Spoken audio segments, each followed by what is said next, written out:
perjamuan suci. Di dalam darah Yesus yang lemah dikuatkan, yang sakit disembuhkan. Kita tahu darah Yesus itu berkuasa, ya. Iblis lari, ya. Karena darah Yesus itu luar biasa. Kita akan menyanyi kor dalam nama Yesus. Bila mana kita lemah, kita katakan dalam nama Yesus, iblis dipatahkan. Ya, kita akan menyanyi kor ini dengan girang-girang.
Dia sudah mati, mencurahkan darah yang luas dan sempurna.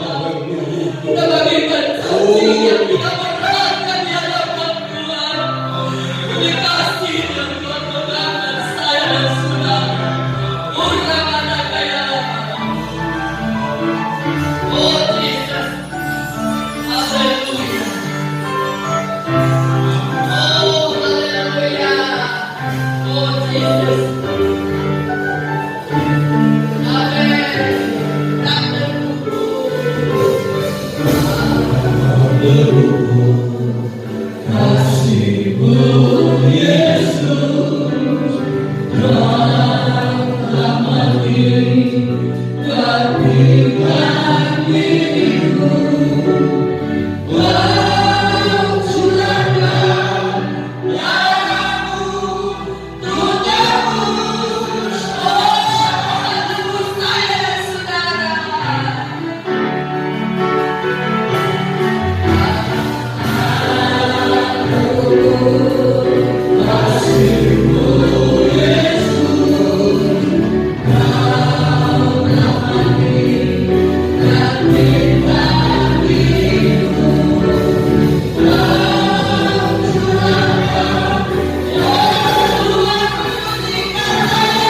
puji, segala hormat, segala kemuliaan bagi nama-Mu ya Bapa. Tuhan, Kau yang layak kami puji ya Bapa. Kau yang layak kami muliakan ya Bapa. Kasih-Mu yang tidak pernah terukur dalam hidup kami Bapa. Kasih-Mu begitu luar biasa dalam hidup kami Bapa. Kami tidak dapat membalasnya ya Bapa. Dengan apa kami harus membalas Tuhan? Biarlah dengan pujian penyembahan kami ya Bapa. Biarlah pujian penyembahan kami ya Bapa. Boleh naik yang berduka di hadapan-Mu ya Bapa. Biarlah ini menjadi kerinduan dan balasan kami ya Bapa. Kalau kami boleh ada sebagaimana ada ya Bapa. Ini oleh kasih anugerah yang daripada-Mu ya Bapa. Di mana kami sudah memuji dan memuliakan nama-Mu ya Bapa. Hanya Kau yang layak kami tinggikan. Hanya Kau yang layak kami muliakan ya Bapa. Kami percaya Roh Kudus pasti ada di tengah-tengah ibadah ini ya Bapa. Untuk mengurapi kami semua ya Bapa. Di mana kami sebentar akan membuka hati pikiran kami Tuhan. Urapi kami semua ya Bapa. Bentuk kami ya Bapa. Biarlah kebenaran firman-Mu menjadi rema, menjadi kekuatan dalam hidup kami Bapa. Kami berdoa secara khusus ya Bapa. Buat hamba-Mu yang penuh kebenaran firman-Mu. Urapi dia Bapa. Biarlah hikmat yang daripada-Mu ya Bapa. Karena kami percaya Tuhan. Tanpa firman-Mu kami tidak mampu berjalan Bapa. Tapi kami boleh berjalan dengan-Mu Bapa. Itulah firman-Mu yang selalu menuntun dalam hidup kami ya Bapa. Kami juga Tuhan merasakan di mana kami juga Tuhan sebentar akan mengikuti perjamuan suci. Tuhan sucikan kami, kuduskanlah kami ya Bapa. Kami percaya Tuhan yang lemah Kau kuatkan, yang tertutup jalan Kau bukakan ya Bapa. Ada yang sakit Kau sembuhkan ya Bapa. Mengampuni setiap salah dosa kebodohan kami Bapa. Bila mana ada kuasa-kuasa roh yang jahat ya Bapa, yang tidak senang dalam firman-Mu sebentar ya Bapa. Kami sehati, kami tolak, kami patahkan di dalam keluarkan dari ruang lebih hati pikiran kami. Kami siap menyambut kebenaran firman-Mu Bapa. Ampuni setiap salah dosa kebodohan kami. Kami sudah berdoa dan mengucap syukur. Haleluya. Amin. Haleluya. Puji Tuhan. Kita sudah memuji menyembah Tuhan. Pujian penyembahan kita boleh naik menyenangkan hati Tuhan. Nah, kita kembali kepada firman Allah pada 2 minggu lalu, sebab minggu kemarin ada tamu, yaitu di dalam 2 Korintus 5 ayat 9-10. Karena ini sudah dibacakan pada 2 minggu lalu, saya ulangi lagi. Sebab itu juga kami berusaha, baik kami diam di dalam tubuh ini maupun kami diam di luarnya, supaya kami berkenan kepadanya. Sebab kita semua harus menghadap tahta pengadilan Kristus, supaya setiap orang memperoleh apa yang patut diterimanya sesuai dengan yang dilakukannya di dalam hidupnya ini, baik ataupun jahat. Puji Tuhan. Saya kembali ingatkan bahwa ada 2 takhta pengadilan. Pertama, takhta pengadilan Kristus yang ada dalam ayat ini. Lalu kedua dalam Wahyu 20 adalah takhta putih yang besar.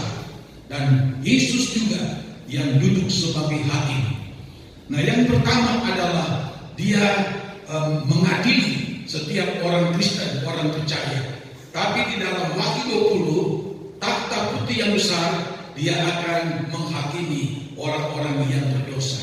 Nah, hari Minggu lalu itu kita sudah ikuti bahwa firman Tuhan katakan bahwa kita harus dihadapkan kepada pengadilan Kristus. Apa yang kita lakukan selama ini? Dan pertama kita sudah ikuti, yaitu Tuhan minta kita persembahkan tubuh kita sebagai korban yang hidup, kudus, dan berkenan kepada Tuhan. Tuhan minta tubuh kita ini.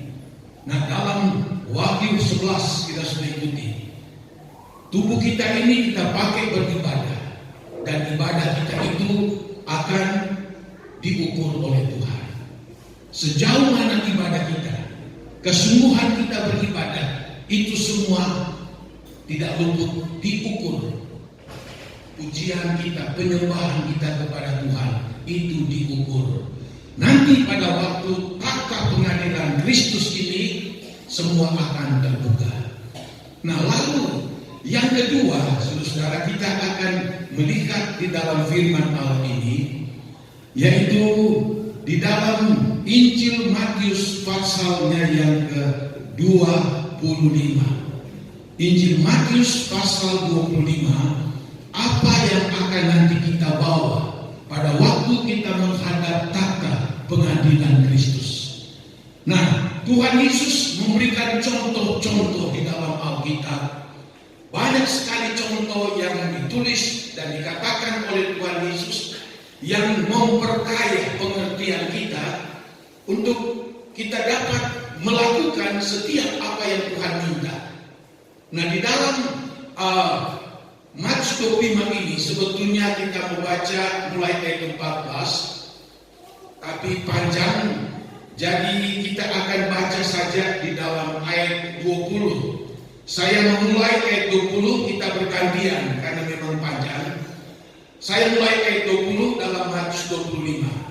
Hamba yang menerima 5 talenta itu datang, dan ia membawa laba 5 talenta. Katanya, Tuhan, 5 talenta Tuhan percayakan kepadaku.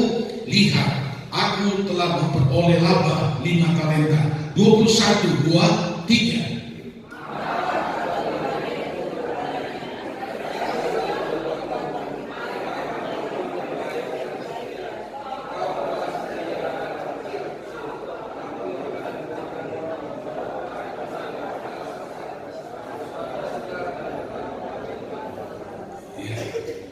Saya minta adakan tulisan ya, yang tidak bawa Alkitab, bacalah dengan suara nyaring.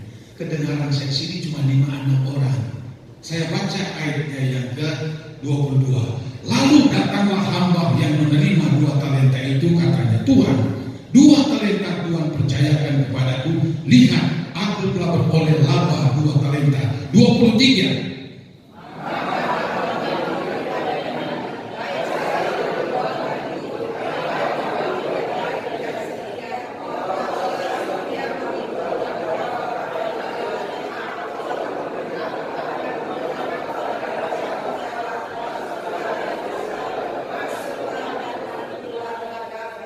Kini datanglah juga hamba yang menerima 1 talenta itu dan berkata, Tuhan, aku tahu bahwa Tuhan adalah manusia yang kejam, yang menuai di tempat di mana Tuhan tidak menabur, dan yang memungut dari tempat di mana Tuhan tidak menanam. 25.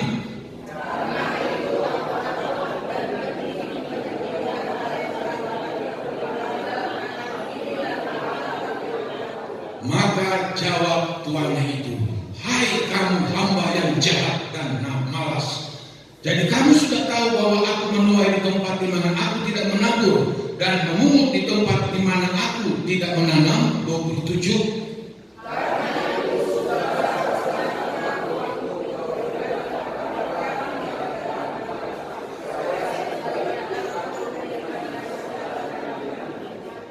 Sebab itu ambillah talenta itu daripadanya dan berikanlah kepada orang yang mempunyai 10 talenta itu. 29.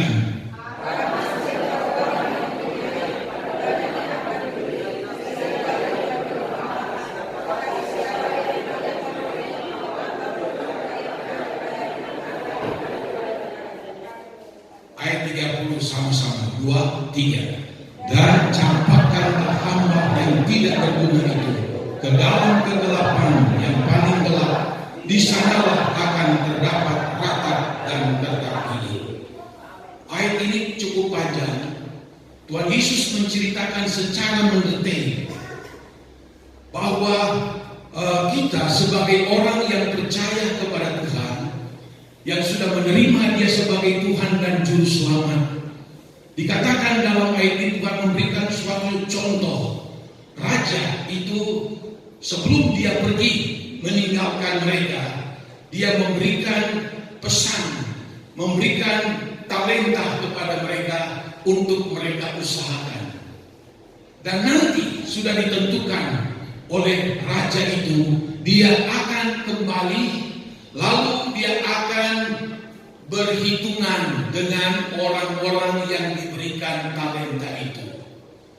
Begitu jelas sekali di dalam cerita dari Tuhan Yesus sendiri yang mengungkapkan bagaimana isi hati daripada Tuhan, agar semua saya dan saudara orang yang percaya kepada Tuhan, pada waktu tahta pengadilan Kristus itu akan datang, maka kita kedapatan adalah orang-orang yang telah mengerjakan pekerjaan dari Tuhan, yang Tuhan sudah berikan untuk saya dan saudara, harus kita lakukan.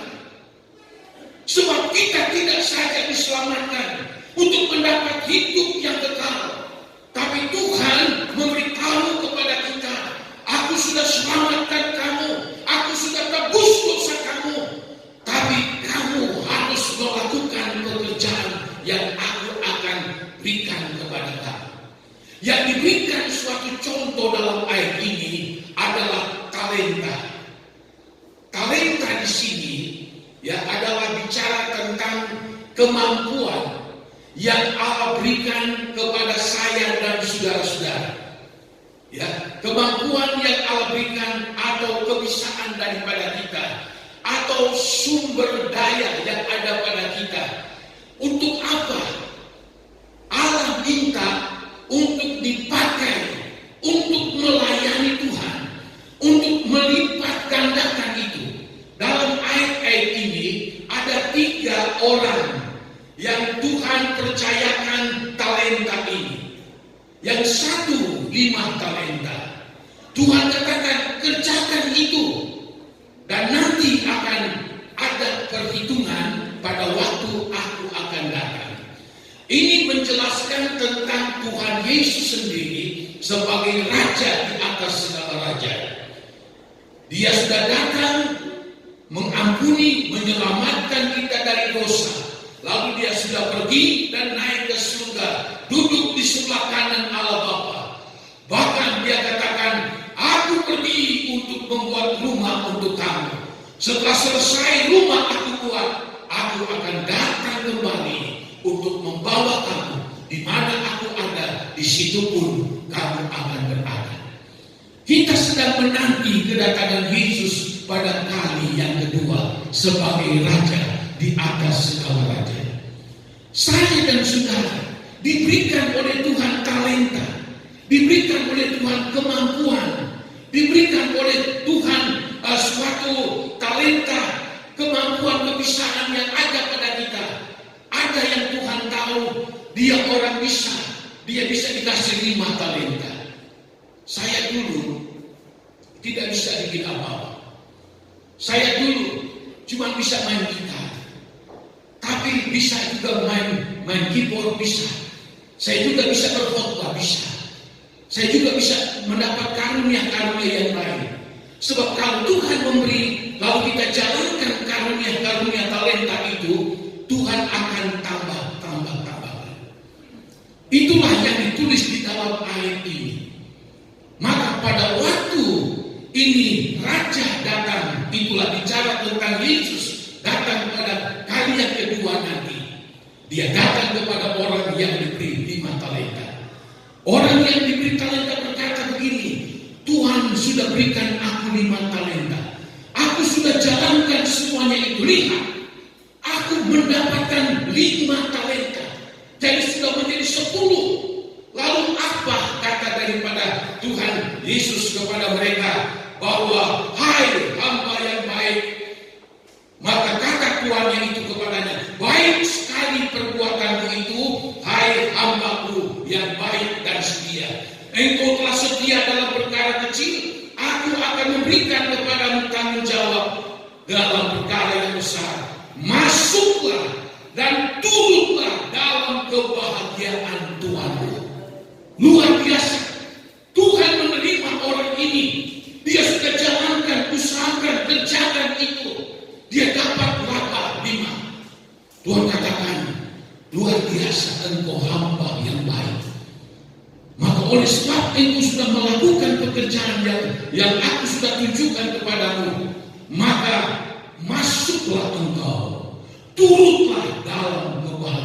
Tuhan. Dia diterima. Pintu surga terbuka bagi orang ini. Apa sebab? Dia telah melakukan tugas pekerjaan meskipun diberi 5 talenta. Sebetulnya berat sekali 5 talenta, tapi dia mampu melakukan itu bahkan mencapai 10 yang dia peroleh. Ini adalah orang Kristen yang rajin, orang Kristen yang setia, orang Kristen yang taat, orang Kristen yang takut akan Tuhan, sehingga dia melakukan semua apa yang Tuhan minta untuk dia kerjakan dalam kehidupannya. Lalu datang lagi 2, dikasih 2 talenta. Wah, cuma 2 talenta.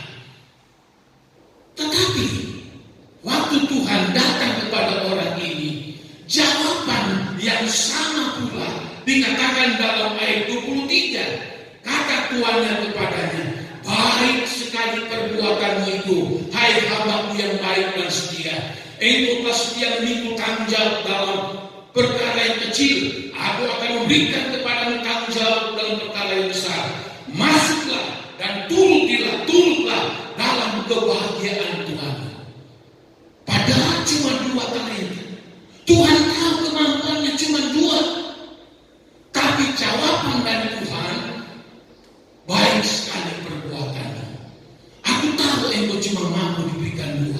Tapi ternyata engkau tidak tinggal diam. Ternyata engkau sudah berusaha dengan sekuatmu. Maka pintu surga terbuka bagimu. Masuklah engkau. Turutlah dalam sukacita, dalam pesta anak domba Allah itu. Pintu terbuka untuk dia masuk.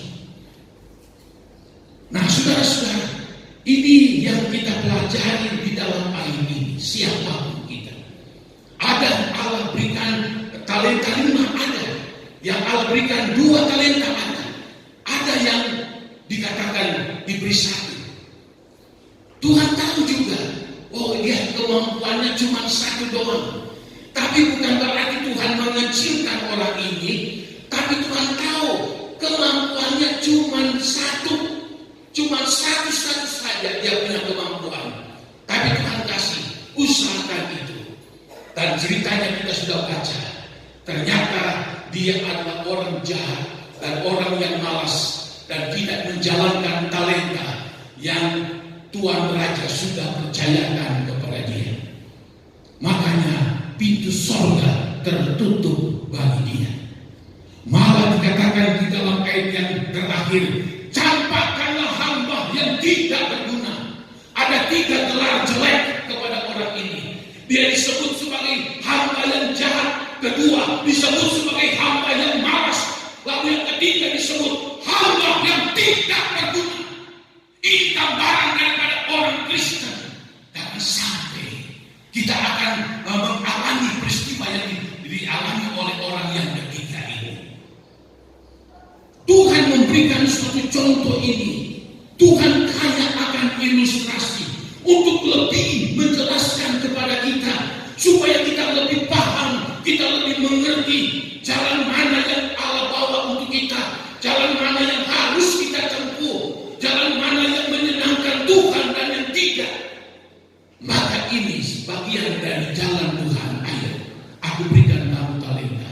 Nah, saudara-saudara, untuk lebih jelasnya kita akan melihat di dalam Alkitab bahwa dalam Roma pasalnya yang ke-12, di situ kita lihat di dalam ayatnya yang ke-6. Roma 12 mulai berkata begini ayat 6. Demikianlah kita mempunyai karunia yang berlain-lainan menurut kasih karunia yang dianugerahkan kepada kita. Jika karena itu adalah untuk berbuat, baiklah kita melakukannya sesuai dengan iman kita. Saya dan saudara diberikan karunia yang berlain-lainan, atau diberikan talenta yang berlain-lainan. Diberikan talenta, diberikan karunia oleh Allah untuk mengerjakan pekerjaan Tuhan. Beda satu dengan yang lain. Itu pemberian dari Tuhan. Lalu disebutkan dalam ayat ini, bila mana dia itu diberi karunia, talenta, bernubuat, baiklah kita melakukannya sesuai dengan iman kita. Bernubuat di sini dalam bahasa rohaninya adalah orang yang menyampaikan isi hati Tuhan, orang yang memberitakan firman Tuhan, orang yang memberitakan kabar baik keselamatan, atau orang yang berkhotbah menyampaikan firman Allah. Itu sama dengan pengertian orang yang bernubuat. Memang tidak semua sama orang bisa berkhotbah. Banyak orang ngomong pintar, tapi berkhotbah itu tidak gampang. Banyak yang tidak diberi karunia untuk bisa berkhotbah. Ya, kita di sini mungkin 1-2.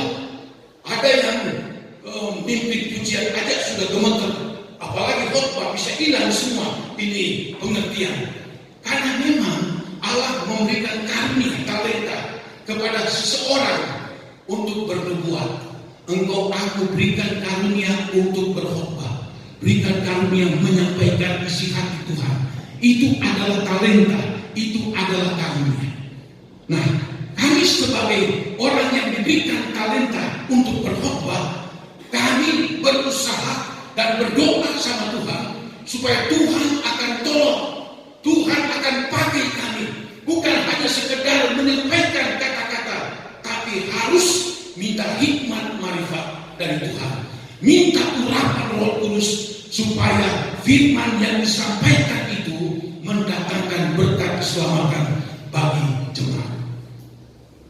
Lalu berikutnya, ada orang ayat 7, ada yang dikaruniai melayani. Nah, ini melayani ini banyak melayani.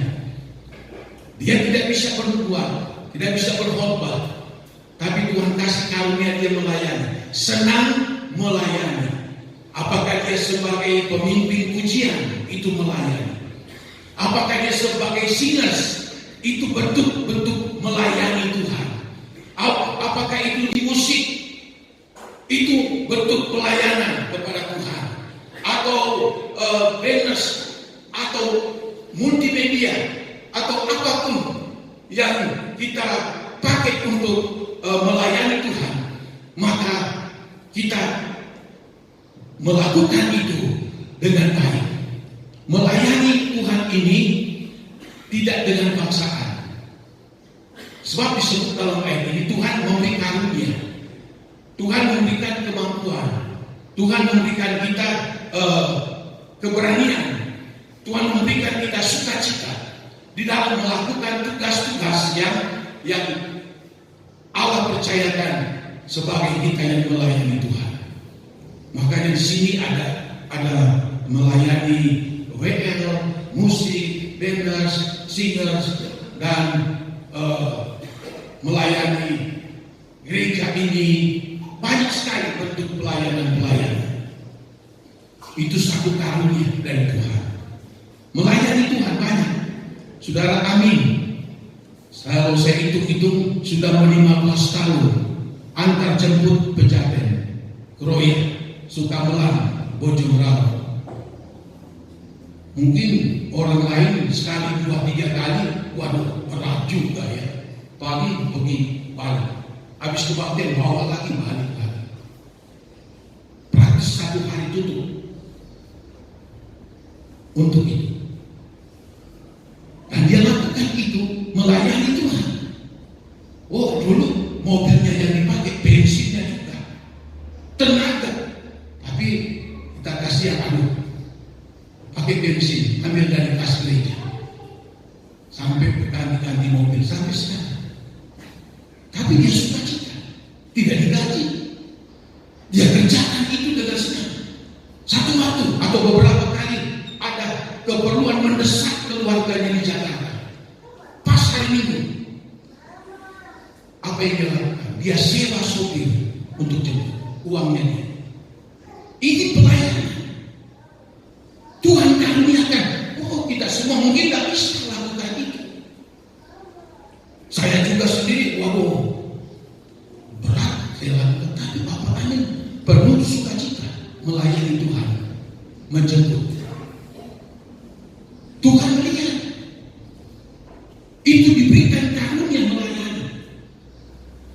diberikan oleh Tuhan karunia melayani dalam pelayanan pekerjaan Tuhan, janganlah kita dengan terpaksa, janganlah kita dengan ingin dipuji orang, tapi kita melayani karena kita mau membalas kasih Tuhan.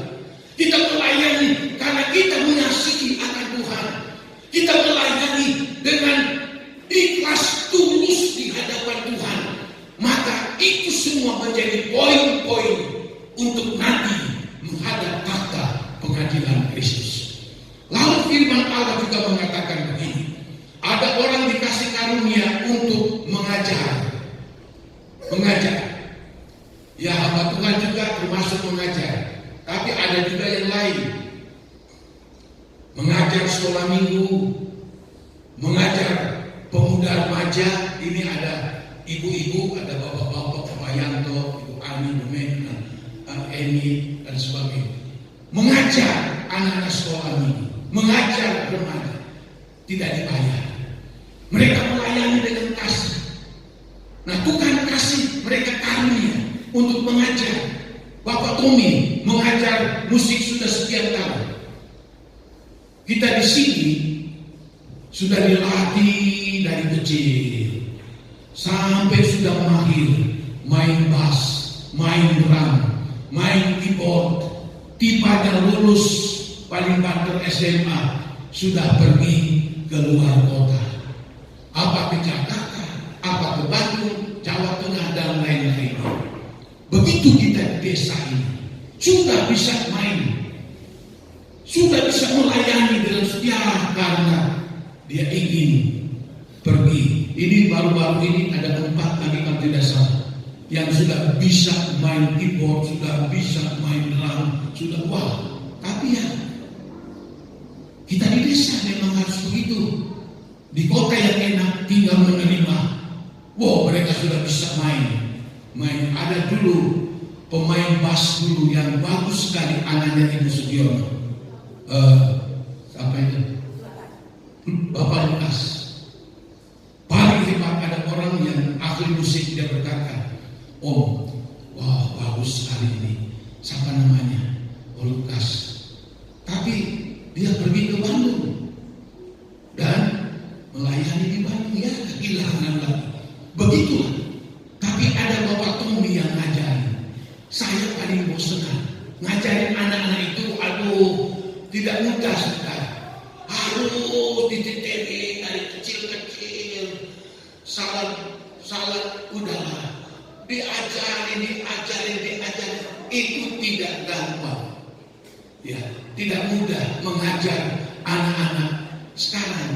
Ya, yang sudah bisa main, sudah pergi sekolah di luar, ya ada yang di Jerman malah.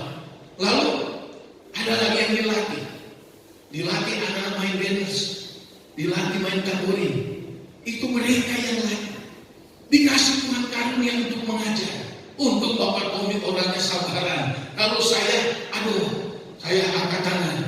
Waduh, salah ini, salah itu. Nah, ini Tuhan memberikan karunia untuk mengajar. Baik anak sekolah minggu, remaja, pemuda. Lalu juga dikatakan dalam Roma 12 ayat 8, ada juga yang diberi karunia atau talenta menasihati. Orang yang dewasa rohani, orang yang memiliki rohani yang mumpuni, maka mereka itu bisa menasihati orang lain. Tuhan kasih karunia kepada mereka untuk menasihati si A, si B, bapak ini, ibu ini. Kalau mungkin lemah, kalau mungkin malas, maka akan diberikan nasihat oleh orang-orang tua-tua rohani. Kita harus menghargai itu. Sebab tidak semua orang menjadi penasihat rohani. Tidak semua. Tapi kalau ada orang yang rohaninya sudah mumpuni, rohaninya berdewasa, memberikan dorongan semangat kepada kita, itu berarti Allah percayakan dia untuk memberikan melayani sebagai penasehat. Nah, lalu dikatakan dalam ayat yang ke-8, siapa yang membagi-bagikan sesuatu, hendaklah ia melakukannya dengan hati yang ikhlas. Ada yang Tuhan memberikan karunia, talenta. Untuk apa? membagi-bagikan sesuatu. Apa yang disebutkan membagi-bagi sesuatu? Yaitu dia membagi-bagikan berkat yang dia peroleh. Ya. Harta yang dia dapati dalam usaha dan pekerjaannya. Kekayaan yang dia peroleh oleh berkat daripada Tuhan. Tuhan kasih karunia kepada orang tersebut. Untuk apa? Diberi karunia untuk memberi. Diberi karunia untuk talenta untuk memberi kepada sesama, kepada orang-orang. Ya, yang saya ceritakan kemarin, yang sustain, yang korban saya, jangan tidak bisa om, tidak. Doa puasa 3 bulan sekali di Lembang Bandung, dia yang bayar hotel. Kemarin sekitar 100 orang yang doa puasa lebih, dia yang bayar, mungkin 30 juta lebih. Dia banyak memberi. Yang ini kemarin di meja perjamuan, ini apa, mimbar, ini kotak persembahan. Saya jangan lagi usaha lagi tidak baik, sebab dia ada mengalami usahanya itu di cancel.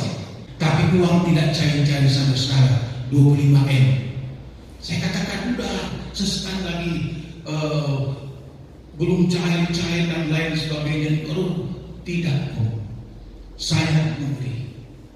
Ya, bahkan dia katakan, karena saya makin mengatakan jangan seselagi butuh uang ini, tidak, saya tidak dapat balas om.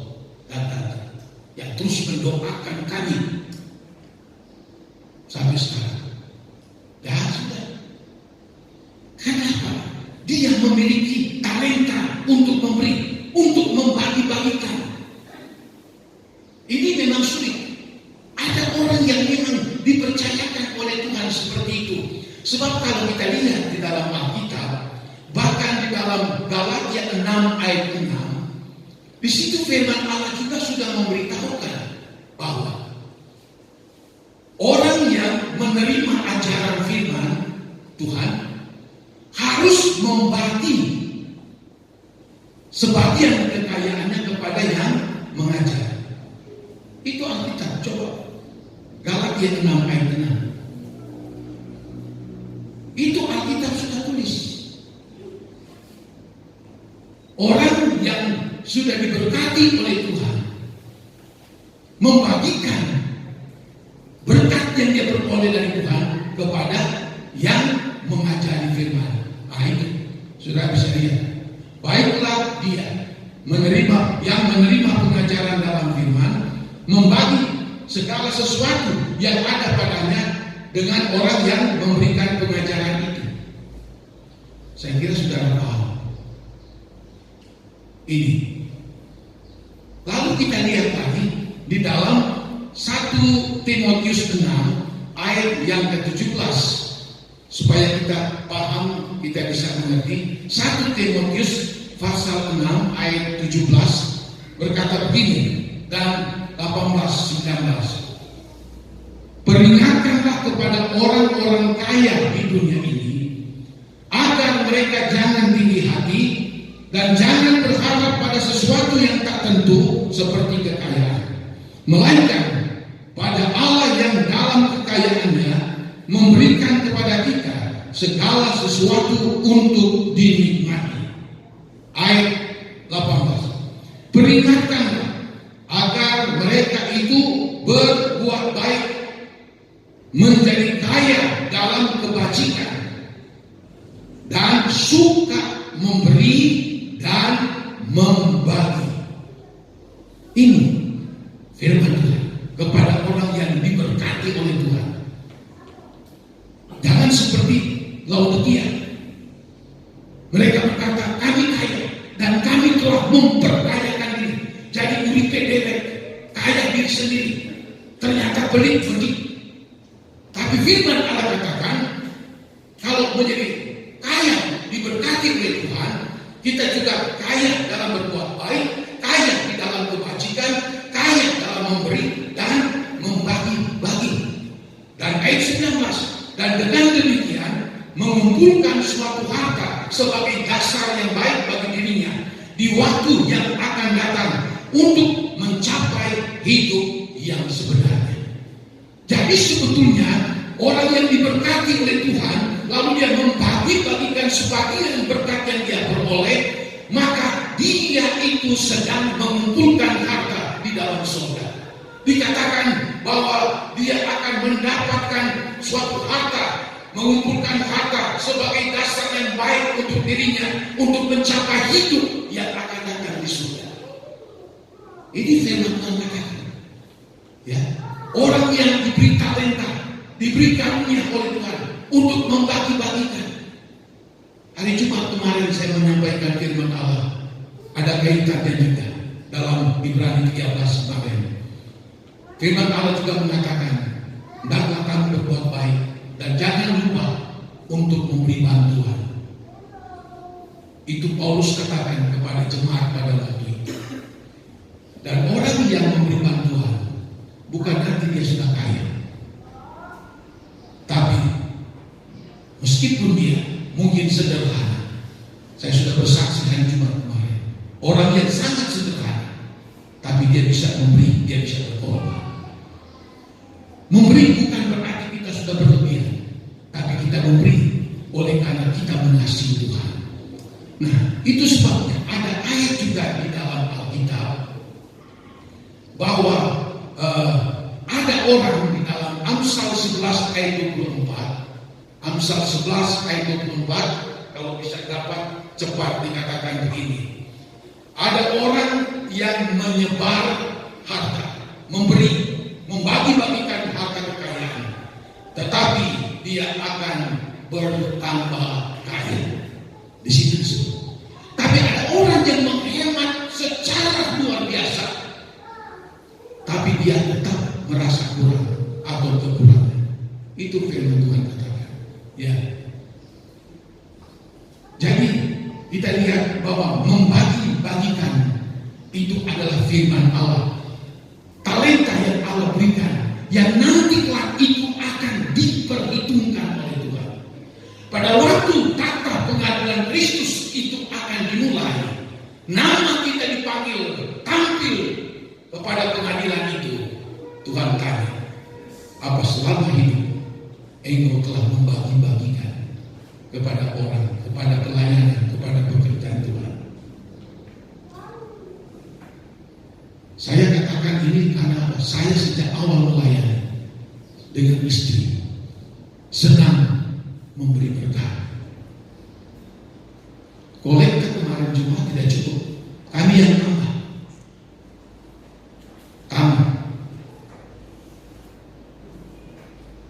Nah, apalagi dari jauh-jauh. Karena merasa gimana ya? Kalau dikasih persembahan segini kasihan, apalagi dia dari jauh dari sahabat ini itu. Tapi tidak merasa rugi, tidak merasa rugi, karena memang sudah diberikan oleh Tuhan talenta, karunia. Malah kalau tidak memberi, malah rasa seperti tertuduh. Nah, ini kita harus pelihara ini. Jangan kita seperti jemaat Laodikia. Jangan seperti orang kaya yang bodoh di dalam Injil Lukas pasal 12. Dia mengumpulkan seluruh kekayaannya. Dia katakan, hai jiwaku, engkau berbahagia karena segalanya cukup. Tapi Tuhan berkata, malam ini engkau akan mati. Lalu yang kau kumpulkan akan dibawa kemana? Tapi kalau kita membagi-bagi untuk pekerjaan Tuhan, untuk pelayanan Tuhan, itu tidak akan hilang. Itu tertulis dalam buku kehidupan, dan itu akan tercatat. Dan kita akan lihat dalam pengadilan Kristus, kita akan lihat luar biasa. Ternyata tidak sia-sia aku melakukan itu. Dan kita lihat lagi dalam ayat berikutnya, ada yang diberikan oleh Tuhan talenta, karunia untuk menjadi pemimpin. Ya, memimpin. Tidak semua orang bisa mengatur, bisa memimpin. Tapi Tuhan memberikan karunia untuk memimpin. Lalu lakukanlah itu dengan rajin. Lalu terakhir, ada yang Tuhan memberikan karunia atau talenta, yaitu menunjukkan kemurahan. Talentanya, bawaannya itu murah hati. Selalu ada kemurahan hati. Artinya apa? Tidak tegel kalau lihat orang susah. Tidak tegel kalau lihat orang lagi kasihan. Hatinya selalu tersentuh. Selalu tersentuh. Ingin sekali untuk berbagi kemurahan kepada mereka. Nah, apalagi dalam Alkitab dikatakan, untuk kita bisa baca itu di dalam Galatia pasalnya yang ke-6. Ini secara khusus dikatakan dalam Galatia pasal 6. Galatia 6 ayat 9 dan ayat 10 berkata begini. Janganlah kita jemu-jemu berbuat baik, karena apabila sudah datang waktunya, kita akan menuai jika kita tidak menjadi lemah.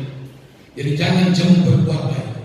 Karena itu, selama masih ada kesempatan bagi kita, marilah kita berbuat baik kepada semua orang pertama, tetapi terutama kepada kawan-kawan kita seiman. Tetapi terutama secara khusus kepada mereka sesama orang yang percaya, yang membutuhkan. Saya senang sekali lihat, saya tidak usah sebut nama-namanya. Ada ibu-ibu, ada bapak-bapak yang melihat jemaat yang kurang mampu.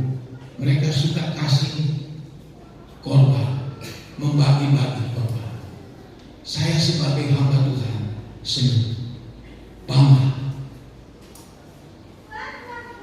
Saya lihat, ada yang saya dapat berkat dari sesini, ibu ini, bapak ini. Puji Tuhan, saya senang sebagai hamba Tuhan. Karena Alkitab sudah memberitahu bahwa kita berbuat baik selama masih ada kesempatan, terutama kepada kawan-kawan kita seiman. Kalau dana kasih cuma sekali 1 bulan. Tapi kalau kita digerakkan oleh Tuhan, tadi pagi saja saya sudah digerakkan Tuhan 3 orang.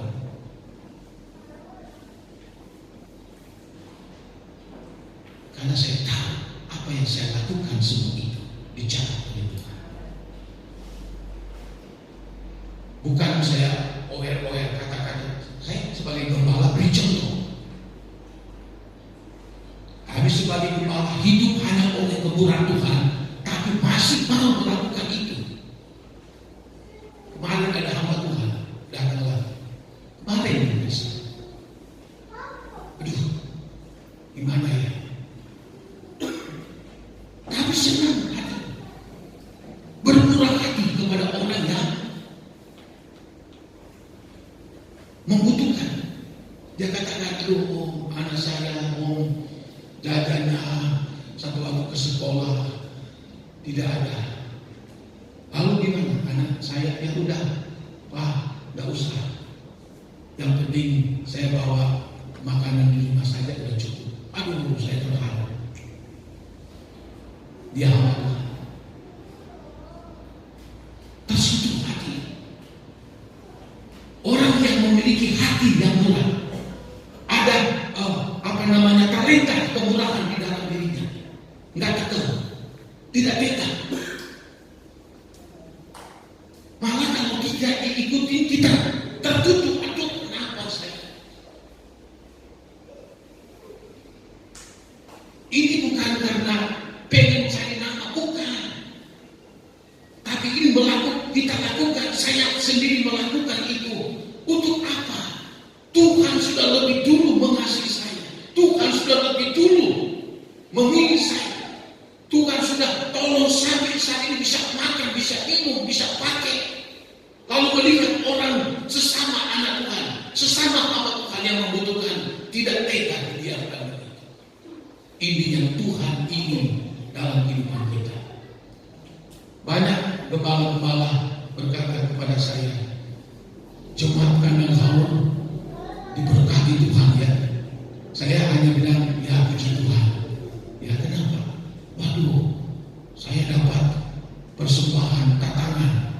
Ya, saya dapat tatangan. Mereka kasih tahu ke saya. Saya senang, bangga melihat mereka dapat tatangan. Seperti kemarin kan ada tamu Tuhan dari Sulawesi Utara. Dia kasih tahu lagi makan. Aduh, Guru Benny saya dapat berkat dari jemaat ini. Tapi dia tidak tahu nama-namanya. Oh, puji Tuhan. Saya memang suka menghimbau jemaat. Mereka katakan apa? Jemaat di kandang haur, jemaat yang diberkati atau jemaat yang kaya. Ini baik. Nah, saudara-saudara, apa sebab semua talenta-talenta yang Allah berikan, karunia-karunia pelayanan yang Allah berikan, Allah taruh dalam pikiran dan hati kita, itu nanti akan dipertanggungjawabkan seperti yang kita lihat di dalam 2 Korintus pasal 5 ini. Dikatakan semua harus menghadap tahta pengadilan Kristus supaya setiap orang memperoleh apa yang patut diterimanya. Jangan kita pikir kita memberi kepada orang, membagi-bagikan kepada orang, melayani ini, melayani itu. Tuhan tidak tahu, Tuhan tutup mata. Alkitab jelas mengatakan bahwa di dalam kitab Pengkhotbah pasal terakhir dalam Maleakhi 3 ayatnya yang ke-16 ada buku di mana menulis setiap perbuatan-perbuatan kita yang baik dan yang jahat pun akan ditulis di situ. Dan semua khusus buat orang Kristen pada waktu tahta pengadilan Kristus itu akan dibuka, maka nama kita masing-masing akan dipanggil, maka di situ akan dibukakan. Tinggal dipencet, tak keluar nama kita.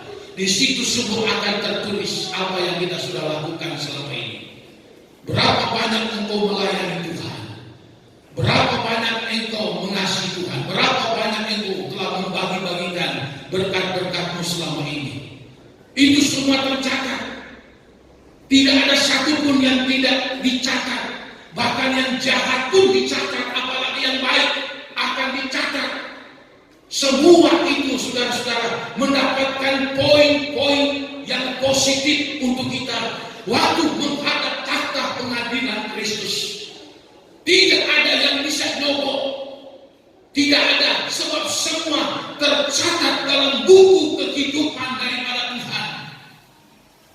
Sebelum seseorang Kristen, dia akan mendapatkan keselamatan hidup kekal. Bahkan bonus-bonus fasilitas-fasilitas surgawi akan diberikan untuk dia dapat dinikmati, miliki. Maka semuanya dibacakan dan diperlihatkan lebih dulu. Engkau baca akan mendapat rumah yang indah, sebab engkau banyak memberi dan banyak berkorban. Engkau pantas untuk mendapatkan fasilitas-fasilitas surga. Ini yang telah engkau lakukan selama engkau hidup. Semua tercatat. Maka itu sebabnya mumpung Tuhan belum datang, mumpung kita belum mati, kesempatan bagi kita untuk melakukan perbuatan-perbuatan yang menyenangkan hati Tuhan. Talenta yang Allah taruh dalam kehidupan kita, seperti dalam Roma pasal 12 tadi. Di mana karunia kita? Di mana talenta kita? Kita lakukan itu. Oh, saya nggak bisa, dilatih. Melatih diri, dilatih, latih terus menerus sampai bisa. Dan itu akan menjadi karunia Allah, talenta.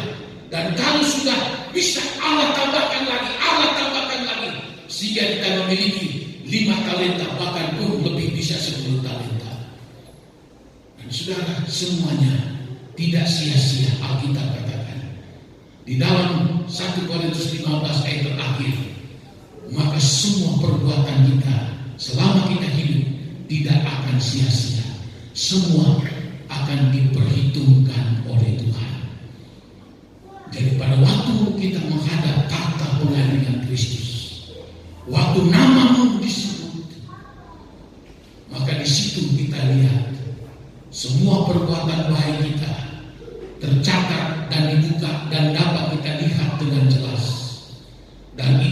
jaminan, maka pintu sorga terbuka untuk saya dan saudara. Tetapi yang diberi 1 talenta, dia tidak mengolah talenta. Alkitab mengatakan dia pemalas, ogah-ogahan, tidak mengerti. Sudah dijelaskan begitu terperinci masa bodoh dengan itu. Dia sudah dengarkan firman Allah mengatakan begini, mengatakan begitu.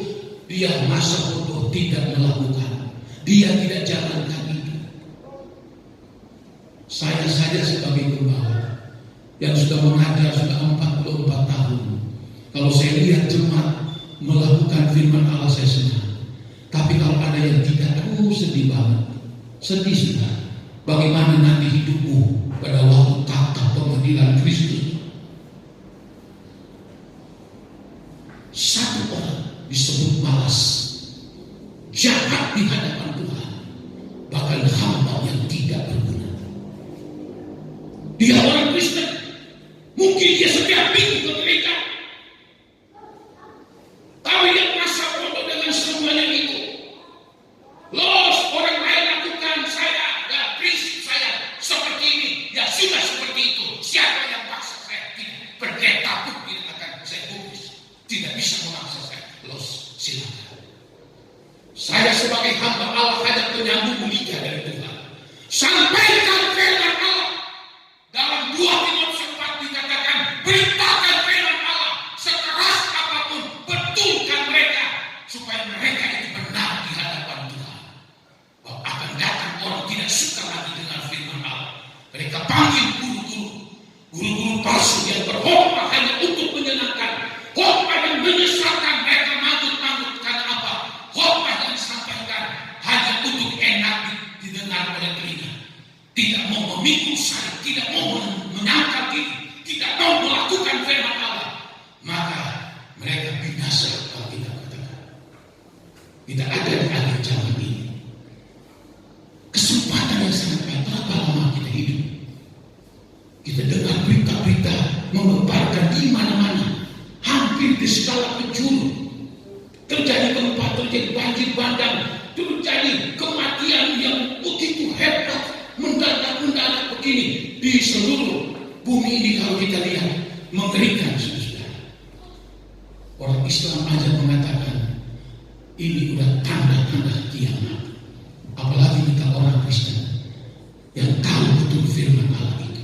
Yesus katakan, lihatlah, kalau segala semuanya itu sedang terjadi, ketahuilah, aku sudah datang. Lalu pada waktu tadi dia datang, kita seperti hamba yang bodoh, hamba yang malas ini, hamba yang tidak berguna. Sia-sia kita menjadi orang Kristen. Yesus berat sekali pengorbanannya. Dia tidak hanya datang menyampaikan firman Allah, tapi dia datang menyerahkan nyawanya. Dia taat sampai di kayu salib. Dia tidak berdosa, Alkitab katakan. Dia taat melakukan kehendak Allah. Dalam Ibrani 5, meskipun dia adalah Allah, tetapi dia sudah menunjukkan ketaatan sampai mati di atas kayu salib. Bayangkan Yesus saja harus seperti itu. Bagaimana dengan kita? Maka itulah sebabnya, biarlah pada pagi hari ini kita koreksi diri kita. Jangan kita hanya mengisi waktu lowong pada minggu pagi kebaktian, tapi kita koreksi kita sejauh mana kita melakukan tugas-tugas pekerjaan Tuhan, talenta-talenta, karunia-karunia Allah yang Allah sudah taruh dalam kehidupan kita. Apakah kita mau melakukannya atau kita mau masa bodoh? Satu kali akan diperhitungkan oleh Tuhan. 2 Korintus 5 ini, tahta pengadilan Kristus, maka kita akan mendapatkan sesuai apa yang kita telah lakukan, dan apa yang baik dan apa yang jahat. Tuhan berkati kita. Kita masuk ke dalam doa. Haleluya.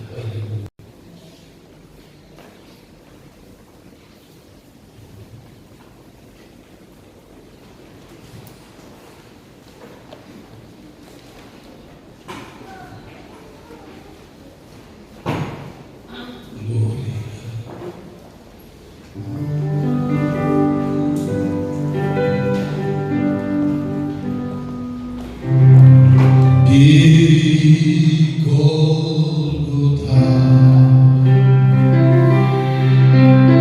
darah Yesus tumpah, amin. Kita berdiri sama-sama, haleluya.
Bukan karena menjadi kebiasaan, tapi inti daripada perjalanan kudus, kita kembali melihat Yesus di Golgota.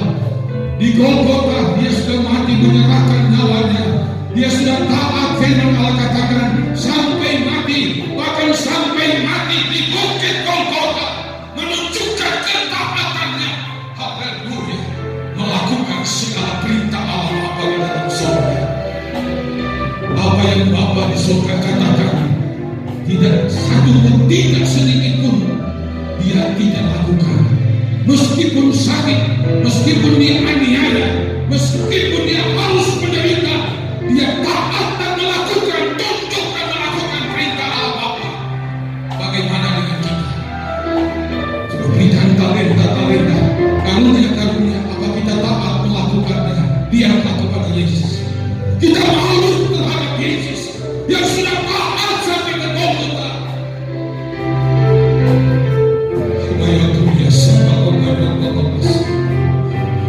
Tuhan melihat seberapa kita yang ada saat ini.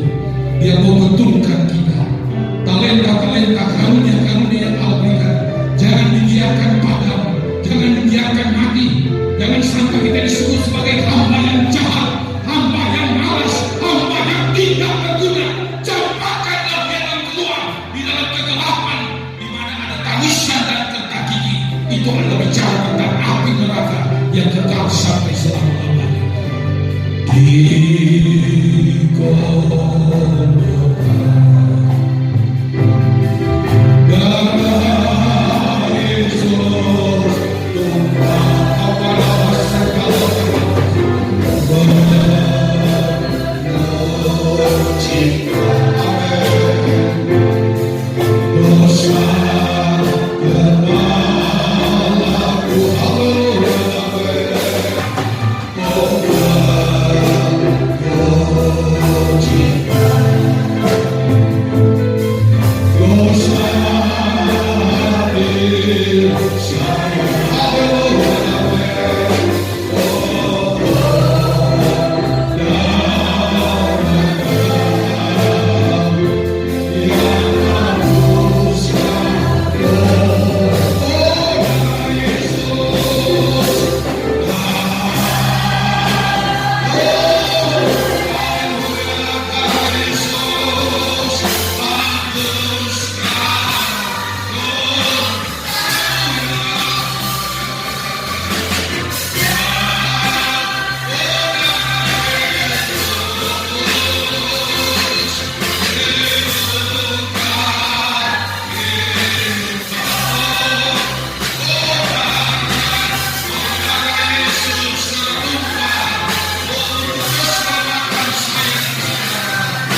Sucikan, kuduskan kami semua umat-umat-Mu. Kami memakan minum tubuh dan darah. Dalam tubuh dan darah ada kuasa, ada mujizat malah terjadi. Yang sakit pulang dengan sembuh, masalah pulang dengan membawa jawaban, cobaan apapun seberat apapun ada kemenangan. Itulah sebabnya kami mohon sebelum kami makan minum tubuh dan darah daripada Tuhan, oh kuduskan, sucikan kami semua. Datangkan kuasa mujizat dalam perjamuan kudus ini. Dalam nama Bapa, Anak, Laki-laki dan Roh Kudus. Dalam nama Tuhan Yesus Kristus. Berkat Allah dicurahkan melalui perjamuan